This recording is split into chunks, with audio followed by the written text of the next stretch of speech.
Okay, good evening everyone.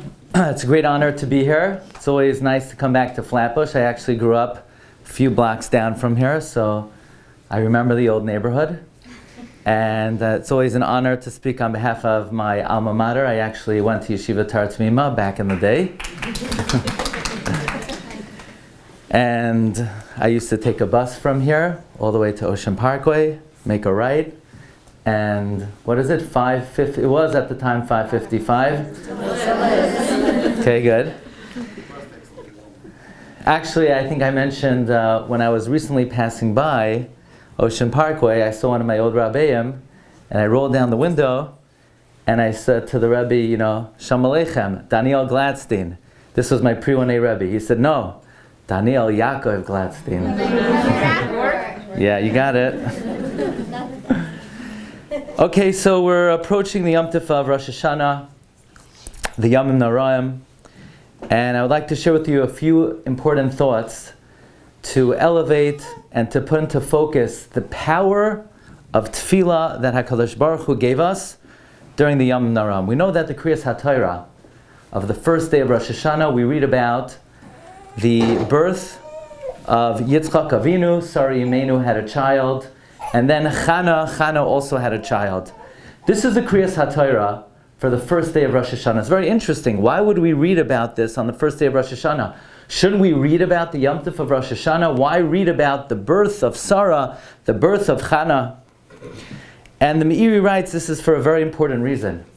Because not only did HaKadosh Baruch Hu remember Sarah to have a child on Rosh Hashanah, not only did HaKadosh Baruch Hu remember Chana to have a child on Rosh Hashanah, but why did HaKadosh Baruch Hu remember Sarah? Why did Hashem remember Chana? It's because of the tefillos that they offered on Rosh Hashanah. Because Rosh Hashanah is a special gift. As powerful as tefillah is the entire year, the tefillos of Rosh Hashanah are an entirely different level. The reason why the Rebbeinu Shalom remembered Sarah and Chana was because of the tremendous tefillos they invested on the Yom Tov of Rosh Hashanah. I want to share with you an amazing expression of the Medrash. The Medrash tells us, if you think back of all the gifts of antiquity that the Jewish people had, we used to have a melech, we used to have a navi, we used to have an Urim v'Tumim, an Arayin. Think about all the ancient gifts that the Jewish people had. A Beis Hamikdash. The Medrash says that in 2024, in our times, we don't have anything. We have nothing left. Ein lanu loy melech, v'loy navi, v'loy Urim v'Tumim. All we got, we only have one thing today. What would you think it is? We might say it's the Torah. No, that's not what the Medrash says. The only gift of antiquity that we still have today is Tefillah Achas Shel Rosh Hashanah v'Yom Kippurim. In other words, if we would think in our spiritual repertoire, what power do we have today? One sole relic of the past? It's only the Tefillos of Rosh Hashanah Yom Kippur. So the Tefillos of Rosh Hashanah Yom Kippur is like a Navi, is like a Beis Hamikdash.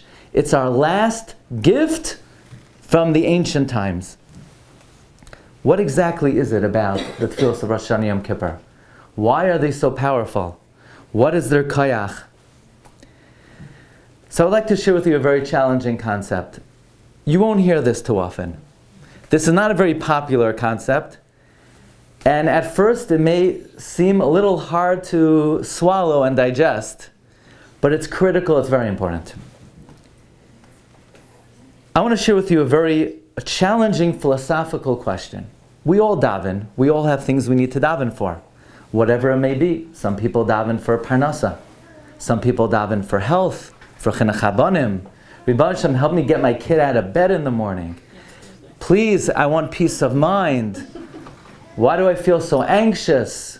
People have different things they daven for. Can you really daven? Does it make sense to daven? Who gave you this challenge? Who gave you this problem? Who gave you this issue? Your Father in heaven. Why did He give it to you? He gave it to you because it's good for you. It's for your benefit. It's for your growth. Because we need it. So we're going to turn around and say, Ribbon Shalom, give me parnasa. God just deliberated and thought about what you need, and He decided you're better off without it. You need the challenge. You need the difficulty in chinuch habanim. You need the health issue. Not for Him, for your good and benefit. So you're going to turn around and say, Ribbon Shalom, no, I think you made a mistake. I think you need to rethink things. How does davening even work? How do you have the audacity? Imagine you go to a doctor. Person goes to a doctor, they call, they do research, who's the best doctor? And they say, oh, I'm going to Dr. Pliny Almani, I'm going to a certain doctor. And you're going there for a certain procedure, a certain medicine, a certain treatment. And as the doctor's about to give it to you, you beg him, no, please don't do this. He says, hey lady, you looked me up. You did the research. You came to me for this. And now you're turning around and you're asking me not to? Isn't that what you came here for? How do we have a right to daven? How does tefillah even work? Did you know Reb Chaim Volozhiner writes that it doesn't? I know you didn't expect to hear that. We don't have a right to do that. But there's an angle. There's a little opening that allows for tefillah, and it's very different than what we're accustomed to hearing. And that is the only way we really have the right to daven HaKadosh Baruch Hu. Because if you notice, if you study the Tefillos of Rosh Hashanah and Yom Kippur, did you notice that in the main body of Shemona Esrei, there's not one request for health, there's not one request for life, there's not one request for parnasa? Yes, later on, the later sages added, Zachreinu L'chaim, it's a later addition. Uchsayv L'chaim Toivim, it's a later addition. But it's not part of the original body of Shemona Esrei. The original body of Shemona Esrei speaks about one subject only. Maloich al kol ha'olam kulai b'chvaydecha. Ribbon Hashem, I want the whole world to recognize your power, your sovereignty, your control. Please glorify your malchus in this world. I want the whole world to recognize. I want Jordan, and I want Lebanon, and I want Syria, and I want Hezbollah, and I want North Korea. They should all recognize you. That's the only thing we daven for on Rosh Hashanah. Isn't that interesting? Our lives are on the line, and the actual text of the Shemona Esrei is not about anything we really want or are hoping for. It's only later additions. And the concept is as follows. And it's very different than what we're used to hearing. And that is, we can't really come to Hashem and say, Hashem, heal me, help me, I need help with my children, I need help with my health, emotional, mental, physical. How do we have a right to do that? Ribbon Shalom knows what's best for us. But we turn to Hashem and we say, Hashem, it's not about me. I'm a Jew. I represent you in this world. When I'm happy, when I'm successful, when I'm healthy, it sanctifies your name. The world sees that your people are happy and successful. It's good for you. I know, Hashem, that what's best for me is the challenge that you gave me. That's good for me. But it's not good for you when I'm in pain. Do you understand this idea? That the way we daven is we don't say, Hashem, I need money, I need health, I need successful children. The Ribbon Shalom knows what we need. We turn to Hashem and we say, Hashem, even though it's best for me to have the challenge you've sent me, it's not good for you when you see that I'm in pain. So I pray to you, not for my sake, for your sake. Do you understand that concept? Doesn't sound so familiar. That is the mechanism of tefillah. We say, Aseh leman shemecha. Did you know the most important line of tefillah is Aseh leman shemecha? Do it for your sake. This is not about me, it's about you. You know, one of the most moving psukim in Tehillim, and we're going to spin it on its head. We say, Gam ki elech begeitz amaves. God, even if I walk in the valley of death, lo yirara, I'm not afraid. I could have the greatest challenge. I could have the greatest difficulty. You know why I'm not afraid? Ki ato yimadi. You're with me. I know you're with me. The Kloisenberger Rebbe had a different take on this whole pasuk. The The Kloisenberger Rebbe said, when he was in Auschwitz, when he was in the death camps, he said, Gam ki elech begeit salmaves, even when I'm in the valley of death and I'm suffering, lo ira, it's not bad. You know why it's not bad? Because if you decided that I need it, it must be good. But you know what's bad? Ra? You know what's bad? What's bad is ki ata imadi. Why do you have to suffer here with me? Because you know I'm in pain. So even though it's good for me, it's not good for you. That is the mechanism of tefillah. For tefillah to work, I know you might not have heard this before. For tefillah to work, it's not, oh, Rebbeinu Shalom, help, I need money. I need help with my kids. I need help with my health. It doesn't work that way. The way tefillah works is, Rebbeinu Shalom, it ain't about me, it's about you. Haneshama lach, my soul is yours. So if I'm in pain, you're in pain. V'haguf shelach, my body, you created it. So if I'm suffering, you're suffering. So I know for me it's good, it's not good for you. That's a very high level. But that is the way tefillah works. So you say, but I don't think this. I say, God, give me money. God, help me get my kid up in the morning. Please, can I have some peace of mind in this world? I'm thinking about myself. You're not, and you shouldn't. So, who says I don't think that way? The answer is, there's something called the Tefillos of Rosh Hashanah. Do you know what we daven for on Rosh Hashanah? We ignore ourselves. You could look in the main body of the Shemona Esrei. There is not one request that we make in the original text of Shemona Esrei that is relevant to our personal lives. You know what the request is? Rebbeinu Shalom, I want the whole world to recognize your power, your sovereignty, your hashgacha pratis, your majesty, your grandeur. And on Rosh Hashanah we establish that the rest of the year when I ask you for refuah, by the way, when I'm asking for refuah, what I mean is, you see, on Rosh Hashanah, I already established what I really wanted for is for your honor. And when I'm asking you for success with my children, I established on Rosh Hashanah that I'm asking for it for your honor. Rosh Hashanah establishes the objective of our tefillah for the whole year, so that afterwards, when we make personal requests, we refer back, and when Rebbeinu Shalom says, wait a second, you're asking for health? I've already decided this is not good for you. Say, I know, Rebbeinu Shalom, but I'm not doing it for me. It's not about me. It's all about you.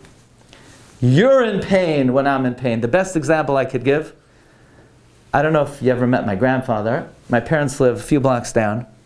My grandfather, Rabbi Glatstein, was a rabbi in Pittsburgh, and then at the end of his life, he lived a few blocks down here. People used to line up to get brachas from him. He was a Holocaust survivor. He passed away a few years ago at 106 years old. He was a Talmud Movak of Rabbi Menachem Zemba. And he used to say the hardest part about turning 100 is reading the Rashi oisi in the Gemara. And he had to go for a procedure every so often to keep something clear. And my father would take him, and my grandfather was the most gentle man, and he was a gentleman. But when the doctor would clean this out, he would scream in pain. And my father would say, as much as it hurt Zaidi, it hurt me more to hear Zaidi in pain. So could you identify with that concept? Where we say, Rebbeinu Shalom, it hurts me to be in the situation I'm in, whatever it may be. But that's not why I'm davening to you. I'm davening to you because I know that you feel my pain more acutely than I feel it myself. And I'm not davening for myself, I'm davening for you. And even though this is maybe distant from our minds, this is really the entire basis of tefillah, which is established on Rosh Hashanah. So when Chazal say that we only have one gift left today, we have no Melech, we have no Navi, we have no Urim V'Tumim, all we have are the Tefillos of Rosh Hashanah. Understand, the Tefillos of Rosh Hashanah establish the possibility and the eligibility of our Tefillos throughout the year. I want to share with you another aspect of the Tefillos of Rosh Hashanah. The Tefillos of Rosh Hashanah are like a border guard. I just had the privilege to speak in Australia. It's a long flight, let me tell you. And they take rules there much more seriously than in America. You ever try to come into customs in America? When was the last time you filled out a sheet when you got to customs? Remember that sheet? Fill out. Do you have flowers? Do you have meat? Do you have fish? Do you have... Who fills that out? Nobody fills that out. The last time, I remember 20 years ago, they used to give out the card. They don't... No, in Australia, there's like an hour of paperwork before you get in the country, and then they check every single thing you have. Do you have meat? Do you have fish? Do you have flowers? Did you look at a fish? Did you think about a fish? It's definitely not like the border in Mexico. Okay? In Mexico, you're in Mexico, and then you're in Texas. It's harder to get from New York to New Jersey than from Mexico to Texas. So, people, they go from Iran, Iraq, Syria, Mexico, New York. That's the main route now, right? Tefillah is not so simple. Tefillah has border guards. And the border guards actually check the tefillahs. Are you saying the words correctly? Are you thinking about the meaning of the words? Are you focused on the tefillah? Is your mind wandering? Don't answer this question, but when was the last time you could say that you met all of those criteria? The Chafetz Chaim even wrote 100 years ago, it's very difficult to say that a person in their whole life offered really one spectacular tefillah. Who could say they focused on every single word? Who could say their mind hasn't wandered? And they're angels at the border that check and inspect every tefillah, whether it's going to go up to Shamayim or get stuck at the border. And this is not Mexico, as we said, so there's no going through. So the Sfarim write, the Shari'ara says, what happens to all these tefillos? These tefillos are called psoilas. They're like refuse. They don't make it to Shamayim. What happens to them? They get stuck there. Can you ever get them free? Like, how do you rescue these tefillos? Let's say in a year there are 365 days, 3 tefillos a day, or however many you're able to say. How many of them are, haven't made it through? So I remember seeing many years ago, Rav Ruderman said in the name of the Noda B'Yehuda, and this is found in the writings of Reb Chaim Falaji as well, that there's a special day of the year, and that day is called Rosh Hashanah. And Rosh Hashanah has the power that if you daven with kavanah on Rosh Hashanah, if you focus on the meaning of the words, and you daven with intensity, and you daven with feeling, and you focus on the meaning of the brachos, that one tefillah of Rosh Hashanah can then free and bring up to Shamayim the hundreds of tefillos that you've offered throughout the year that maybe didn't get it through the border guards. The one tefillah of Rosh Hashanah can gather them up and bring them up to Shamayim. There's a special power in the tefillos of Rosh Hashanah that they could harness and collect and empower and fuel all the tefillos of the entire year, so that all of these, so to speak, illegal tefillos, illegal aliens that are stuck at the border, they are allowed entrance on Rosh Hashanah. So the tefillos of Rosh Hashanah, the tefillos of Yom Kippur, have very special power. When you want to pay attention to something, if you're driving down a road and the highway patrol or the city wants you to pay attention to where you're going, so they often make a speed bump. What's the purpose of a speed bump? Slows you down. You pay extra attention. Maybe there's a school on the side.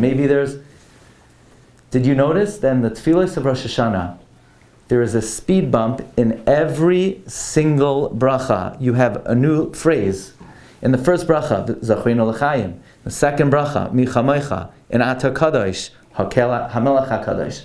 Uchsoiv l'chaim tovim. And so on and so forth. The purpose of these additions is not to, we have to daven for life, because as we mentioned, the purpose of the tefillos of Rosh Hashanah is not to daven for life. It's to daven for HaKadosh Baruch Hu. The purpose of these additions is to serve as a speed bump, a sort of way to say, slow down. Don't just go through the tefillah like you've done the whole year. Pay extra attention. And this is an added incentive to ensure that we focus on the meaning of the words on Rosh Hashanah Yom Kippur. One final thought. There's a word in the Tefillos of Rosh Hashanah Yom Kippur, a very unusual word. This word you won't find in Shachris, you won't find in Mincha, you won't find in Musaf, you won't find in any of the Tefillos. And that word is v'chein. V'chein tein pachtecha Hashem Elokeinu al masecha. V'chein tein kavod Hashem li'amecha. V'chein tzadikim yiru v'yismachu. V'chein, v'chein, v'chein. What does the word v'chein mean? And similarly. Okay? And what does and similarly mean? Let's say like we were having a conversation and I, in the middle of the conversation, randomly injected the word and similarly. You would look at me that a little strange. This is not England of yesteryear. Why would we randomly inject the words and similarly in middle of Shemona Esrei 3 times? So let me tell you an important rule. Every single word of Shemona Esrei that the Anshe Knesset Hagdolah formulated comes from Tanakh. Okay? So it's not like, the Rabbanan sat down and they said, well, let's put together nice words. Every single word comes from Tanakh. Where in Tanakh do we have the word uvechein? Megillas Esther. Very good. Megillas Esther.